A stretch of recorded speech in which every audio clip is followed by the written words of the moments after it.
So good morning. Thank you so much for joining the webinar today. Resume trends for 2022. I'm really excited about this topic and to share the information that I've recently gathered about what's going to make your resume stand out in this crazy job market that we're in right now. So for those of you who don't know me, my name is Liz Hart, and I'm the founder and executive director of Tailored for Success. Tailored for Success is a nonprofit organization based in Malden that works with job seekers at all different levels who are looking to make the transition back into the workforce, who are looking to get better jobs or just really succeed where they are. And so I do thank you for being here. We try to give people the tools and the resources that they need for their careers. And clearly resume trends is one of those things that everybody has to pay attention to. So I'm going to go ahead and get started.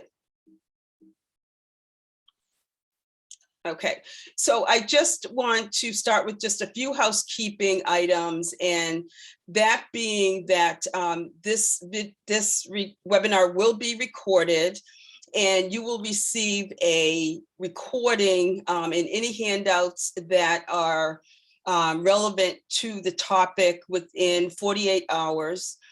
You will also be able to view this recording on our YouTube channel. And while you are there, I highly recommend that you not only review the recording, but also subscribe, because I also put updated recordings all the time. So you don't want to miss anything. So you want to subscribe and also hit the bell so you know when something new is there. If you have any questions during the webinar, please feel free to put them in the chat, and I'll be monitoring the chat for questions. And if I can, I will answer them during the presentation or let you know that the answer will be coming shortly. So even though this webinar will be recorded, I highly suggest you have something nearby to write information down. This aids in comprehension. Yeah, that's about it. You will get the recording, you'll get the slides and any handouts that I have. So before we get started, I just want to start with this quote here. He or she who gets hired is not necessarily the one who can do the job best, but the one who knows the most about getting hired. It's all about getting hired. And Richard Lathrop is a author who has written many, many books.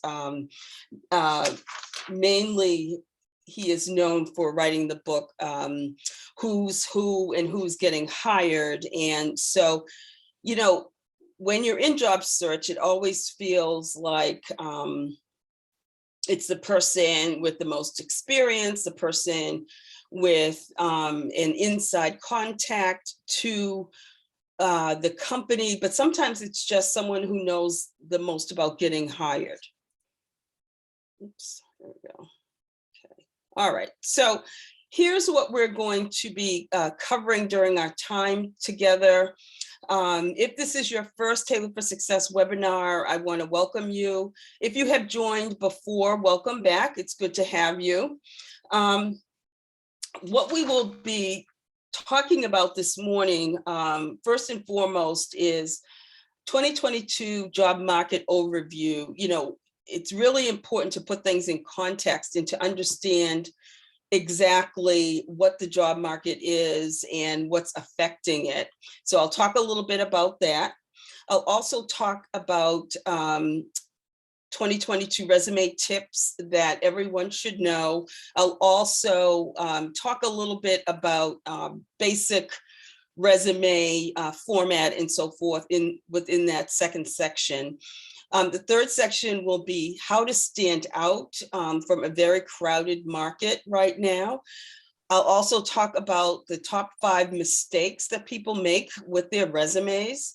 Some of them I think that you will be surprised at. And then finally, the 2022 trends that will help you not only stand out, but also help you position yourself the best that you possibly can to a recruiter or a hiring manager, and to make it easier for them to find you, to understand that you're the best candidate for this position, and so forth. So yeah, so let's just get started. Oops. So to put the information that I'm going to go over into context, we need to talk about the 2022 job market and workplace overview. So, you know, if I was going to ask you, what do you think has been affecting the job market and the workplace in general? Would it be the multi-year global pandemic that we went through and that we're still sort of is coming out of? Is it the mass move to working from home that was a result of the pandemic, the jump in inflation? Was it the surge in digital transformation in global business that's affecting the job market? And is there an increase in retirements? Are you seeing an increase in friends, family, coworkers retiring? Clearly, we've all seen that there are worker shortages. If you go to a restaurant these days, the wait staff has been dramatically reduced. So there's clearly worker shortages there, retail establishments, all across the board. And I think with the effect of the pandemic, people are experiencing pent up feelings of wanting things to change, right? They want to be fulfilled in their jobs. People want to be happy. They want flexibility. There's many, many other factors. And so what all this adds up to is what you may or may not have heard of recently, but is called the Great Resignation of 2021. And what I mean by that is that millions of people, as a result of the pandemic and for all different reasons, began quitting their jobs. Some had to quit because of inflexibility, childcare issues, elder care issues. But there was a record number of people who were quitting their jobs in 2020 and 2021. Over 33 million Americans quit their jobs. So this definitely has an effect on the workplace. Another factor that is a result of the different reasons that I gave before is the increase in employee referral programs. 45% of all new hires come from employee referral programs, and it's the #1 source of quality talent. Interestingly enough, though, only 7% of the people referred through an employee referral program. So, you know, I know someone who I think would be a really good employee for the company that I'm working for, and then I refer them to the hiring manager. Well, only 7% of those people will ever apply, which I think is a really missed opportunity. Another thing that you see is that signing bonuses are increasing, and not just in the tech industry, they're increasing across the board. I've got a friend who is a general manager at a restaurant, and he said that he can't get waitresses because in Malden, to work in Malden, because the signing bonuses are just crazy out of control in Boston. You know, $1,000 signing bonus for someone, you just can't compete with that. Another factor with the Great Resignation is employee satisfaction. Companies are demonstrating their concern for how satisfied employees are with their jobs. And this also takes into consideration DEI and accountability. The hiring process has now been sped up. It takes less time to hire someone than it did before. And more importantly, I want to make sure that you understand what affects the workplace is that there's this notion of being a free agent. So this is not just for sports figures anymore. We all need to take control of our careers. You can't rely on your supervisor or your manager making sure that you're getting professional development, making sure that you're progressing and that you're learning new skills and you're staying sharp. It's up to us now as employees to be able to do that. But I would say, luckily, you're in the right place, because that's what Tailored for Success is all about, is providing job seekers with resources and tools so that you can take control of your career. So let's talk a little bit about resume basics. So if you can put in the chat, if you don't mind, when was the last time that you updated your resume or looked at your resume? Was it last month, last week, last year? I'd be just really kind of curious to know. So when you're looking at resumes, there's generally 3 formats of resumes. The first 2 are the most common resume formats that people will use. The first one is the chronological resume format. Most people are familiar with that. And then there's also the combination resume format, which is sometimes referred to as a functional resume. And then the third format is called a curriculum vitae. So that is really mostly used by researchers, people in academia, and individuals who are seeking grants and fellowships and so forth. And I like to say, if you can spell curriculum vitae, then you know that you need one. So, and it's also many pages, where, the preferred format for resume length is 1 to 2 pages. So when you look at the different formats, there's definitely differences between the chronological and combination. And I'm going to give you just a little bit of information to help you decide which one may be best for you. And just understand that this can change over time. You may have started with a chronological and decide that you're in the part of your career now where a combination or functional may suit you better. Or you may be looking to get an advanced degree, and a CV or a curriculum vitae would be better for you. But the most obvious difference between a chronological and a functional resume is their physical appearance. So a chronological resume typically begins with listing your name, contact information, and an objective statement or summary at the top of the page. The next thing the chronological resume would do would be to feature a comprehensive overview of your past work history in order of the most recent going back to the earliest. One tip is not to go back too far, and you have to think about what's relative to the position you're applying for, or to where you are in your career journey right now. The functional resume is formatted differently.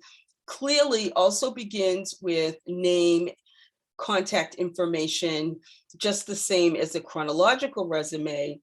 But this is where the difference comes between the two. With a functional resume, after the top half of your name, contact information, and all that, people will typically move right into a detailed overview of their professional skills and abilities. Now, some people, when they're doing a combination or functional resume, will write this information in paragraph form, but using a bulleted list is typically more organized and easier to read. So it really depends. I think that sometimes I would say using a combination resume would be a good thing to use if there are gaps in your career journey. If you have moved around a lot, changed jobs for whatever reason, maybe you move from one state to another state, one country to another country, and so forth. And by listing things in a chronological order, it might make it look like you move around a lot, or you're not focused on what you want your career to be, where a combination will help you stand out just so much better if you use that format. And just if you're an accomplished professional, so if you are someone who is looking for a higher position, you're using the chronological resume will show how and where you acquired your experience and your familiarity with the field. So there's a lot of things to take into consideration when you're looking at different resume styles. So when we're talking about the tips, here are what I have found to be the top 10 2022 resume tips. The first one clearly is resume length. 1 to 2 pages is perfectly fine for most individuals, unless, again, you're going to use a CV. More than 2 pages is fine. Or if you're a really tenured professional and have been working for a long time and you have acquired a lot of experience, then more than two pages is fine. And again, then it would be a CV. But typically 1 or 2 pages is fine. You want to make sure that your layout is kept simple to make it as visually appealing as possible.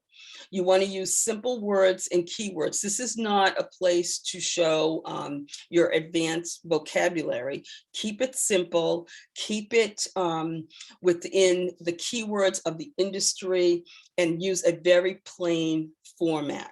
So I know that there has been a trend lately to use charts and pictures and things like that to really make resumes stand out. But if resumes are going to go through what they called ATS, or applicant tracking system, it's going to mess with that, and your resume is just not going to get looked at all. So the simpler, the better.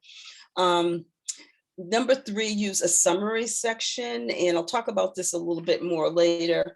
Also, you want to make sure that your resume has plenty of examples and results of what you can do, your accomplishments, and so forth. And number 5 is to self-market. You want to show your professional abilities, your personality, and your emotional intelligence. This is where you want to be honest and straightforward, not bragging, okay? This is just being honest about your abilities and putting your best foot forward. Number 6 cannot be overstated. Proofreading your resume is extremely important, and you would be amazed at the errors that can be caught by having another eye look at your resume. So, you know, grammatical and spelling mistakes will trip you up every time. So have somebody that maybe is not even familiar with you professionally proofread, and just be looking for grammatical or spelling errors. Make sure that you're using action words. This will help to advance and enhance your achievements. Only use relevant information. And what I mean by that is, if you've been in the workforce for over 5 years, 10 years or so forth, the hiring manager or the recruiter really doesn't need to know about your summer job after high school, doesn't need to know about an internship you had after college, and so forth. Make sure it's relevant and something that's going to show the professional that you are today. Always make sure to have date ranges on your experiences. And number 10 seems self-explanatory and not really necessary, but you would be surprised at how many people will also list references on their resume. And that's something that is just not necessary. References are only necessary when the employer asks for them. So with all that in mind, how do you stand out in a job market that, although it's an employee's market right now, where there are more jobs than people to fill it, that's going to change. It's going to change really soon. And also, either way, whether it's an employee or an employee, or market, you want to be able to stand out from the crowd. So you want to be able to articulate your skills. Again, you want to use action verbs, give examples with quantifiable data. If you worked on a project where you increased production, you want to put that in a percentage, increase production 85% from 20% or whatever it is. You want to personalize your resume. And what I mean by that is resumes should be tailored to the position, right? You can't sending out blanket resumes to 100 different employers with no personalization towards that particular job opening. It just doesn't work. It really doesn't. So, some people call it throwing spaghetti against the wall and we see what will stick. It's just really a waste of time. So you want to make sure that when you're applying to something that you personalize your resume to that particular position. Again, you want to demonstrate any results that you were a part of. And the resume length, again, even though I already mentioned it, is so important that it is not too long, because it will not get read if it is, say, a non-managerial position. If your resume is 2 to 3 pages, it's just not going to get read. So you want to watch your resume length. Also, again, I mentioned earlier, you want to make sure that your resume doesn't get screened out by forgetting the fact that most likely your resume will not be looked at by a human until it has gone through applicant tracking system first. So you want to make sure that it is applicant tracking system ready. And that means by having keywords in there that match the job description. And, how do you do that? You just take out words from the job description and make sure that they are in your resume. Again, you make sure that the format is plain. There's a lot of white space. White space is your friend on a resume, and that you're using plain language, no charts or pictures or anything like that will not be read by ATS, and so therefore your resume won't make it to the next level. Next, we're going to talk about the 5 mistakes that job seekers make with their resume. And the number one is underestimating the power of the top half of your resume. So that is prime real estate. That's what's going to be looked at first. So your name, your phone number, contact information, but also the top half includes the headline and the summary. Right? So you want to make sure that that is tailored to the position that you're applying to.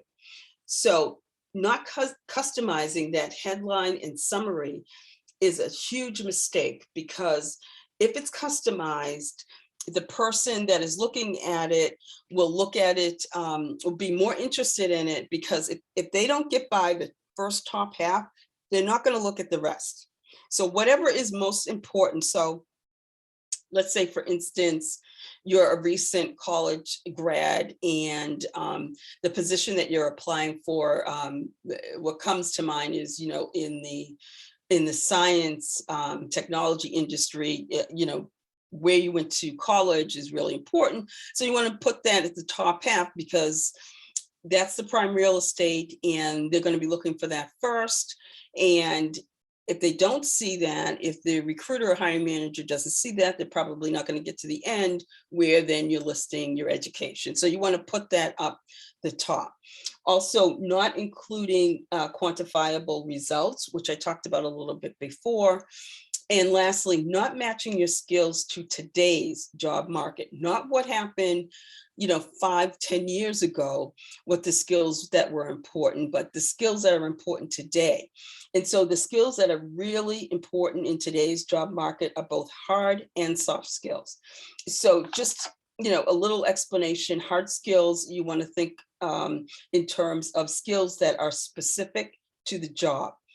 So like coding or budgeting or serving customers, those are hard skills.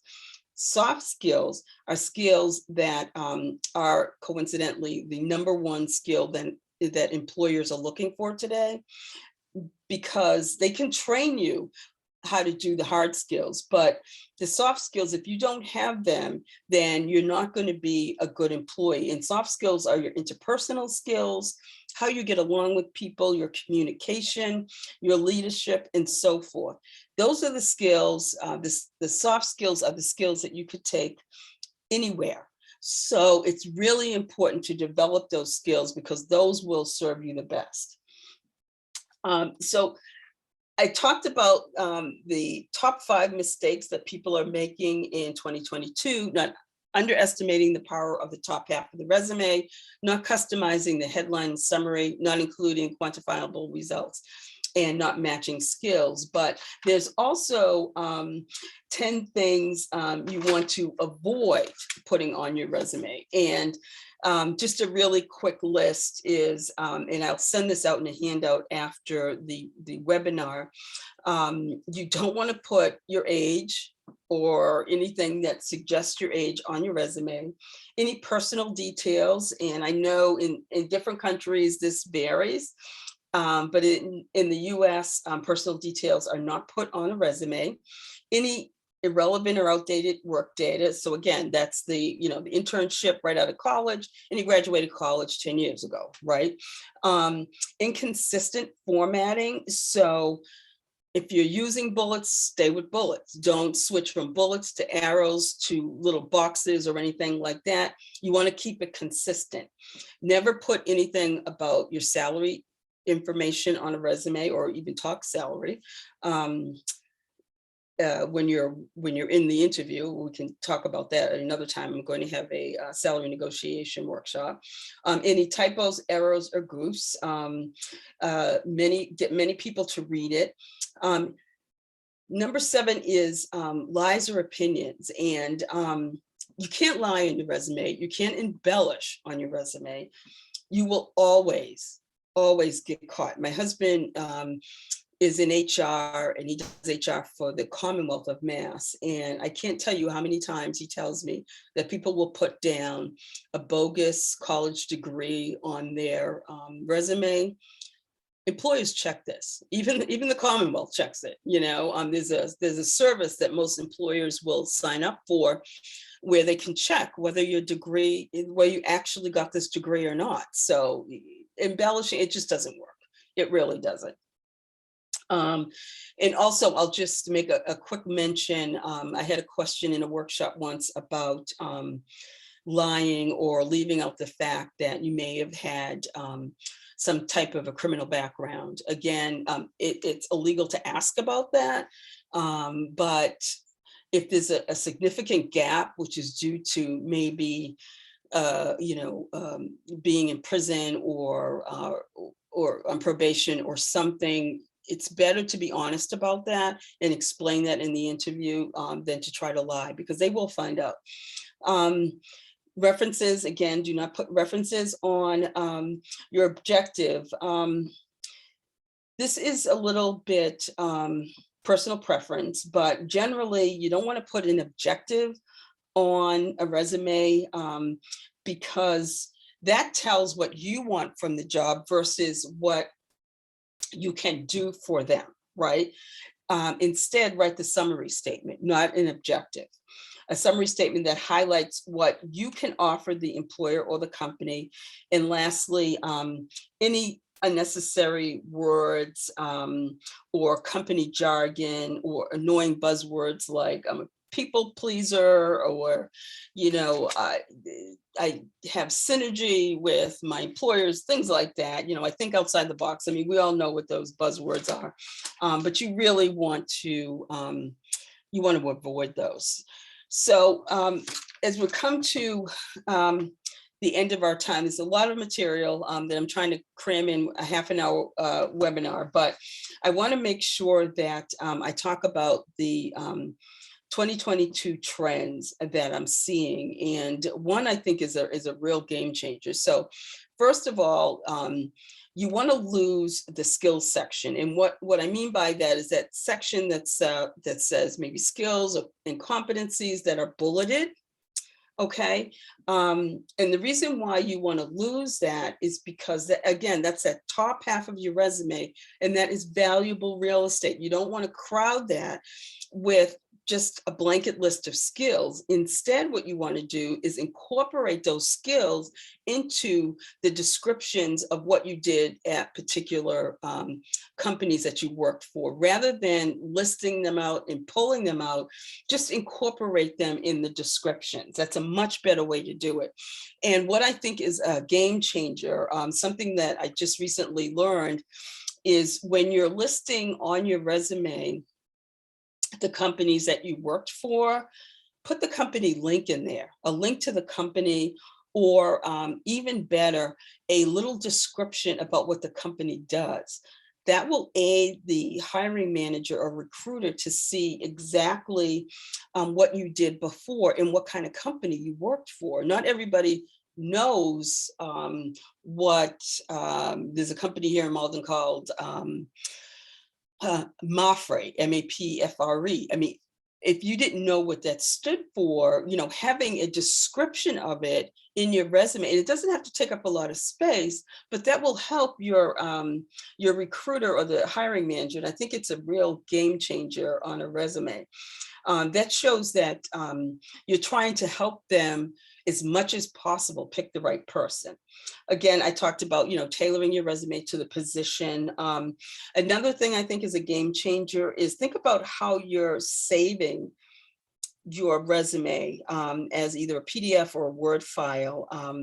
Really, you should just use your name, resume 2022, whatever the year is, and not something like unemployed, looking for work, 2022, or something like that, something that's really, really simple. And also make sure to update your LinkedIn page so it matches your resume. And on your LinkedIn page, especially if you're trying to keep your resume to under 2 pages, this is where you can go into a whole lot more detail. This is where you can add the company links in, and 80 to 90% of recruiters and hiring managers will look at your LinkedIn profile before reaching out to a candidate. So if your resume has gone through applicant tracking systems and has made the cut before they even call you for an interview, whether it's a phone interview as a screening interview or a face-to-face interview, whether it's virtual or in person, they're going to look at your LinkedIn profile. So if you want some tips on that, the last workshop I did was on LinkedIn, and you can find that information on our YouTube channel.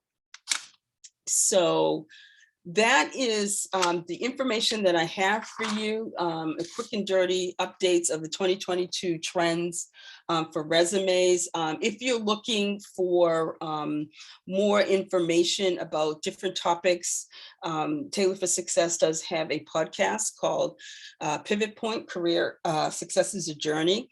And I have monthly interviews, but I also have weekly career tips during my coffee time. And you can find Pivot Point on Spotify, iTunes, and Apple Podcasts. And that is it. I want to thank you all for your participation in today's webinar. You can reach me. My email is here, ehart@taylorforsuccess.org.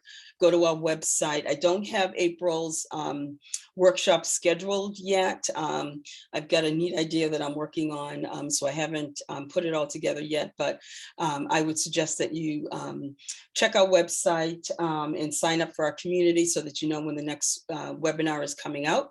And I thank you again. Follow us on LinkedIn, Facebook, and Instagram. And again, go to our YouTube channel for more information. So what I'm going to do at this point is stop my video and stop the recording so that if there is any questions, I can answer them. But again, thank you for joining me today.